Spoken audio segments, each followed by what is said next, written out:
ஓம் நமோ நாராயணா. மார்கழி மாதம் 19ஆம் நாள் திருப்பாவை 19வது பாசுரம்.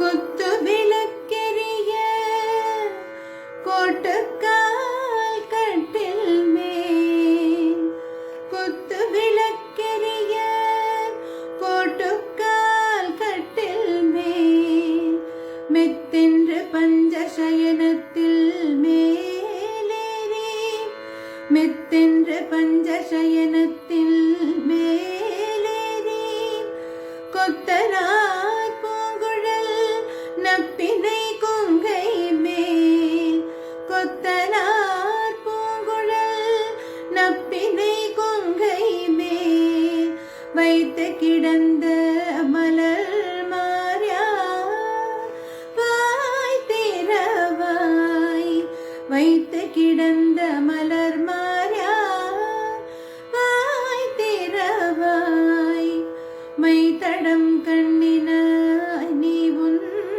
மணாளனை, மைத்தடம் கண்ணினாய் நீ உன் மணாளனை, எத்தனை போதும் தொயிலடி ஒட்டாய்கான், எத்தனை போதும் தொயிலடி ஒட்டாய்கான், எத்தனை போதும் பிரிவாற்றல் இல்லாயால், எத்தனை போதும் பிரிவாற்றல் இல்லாயால், தத்துவம் அன்று தகவேலோர் எம்பாவாய், தத்துவம் அன்று தகவேலோர் எம்பாவாய்.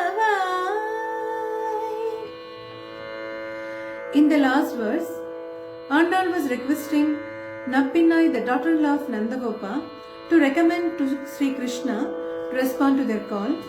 In this verse, Nappinai is lying on the costly coach along with Krishna.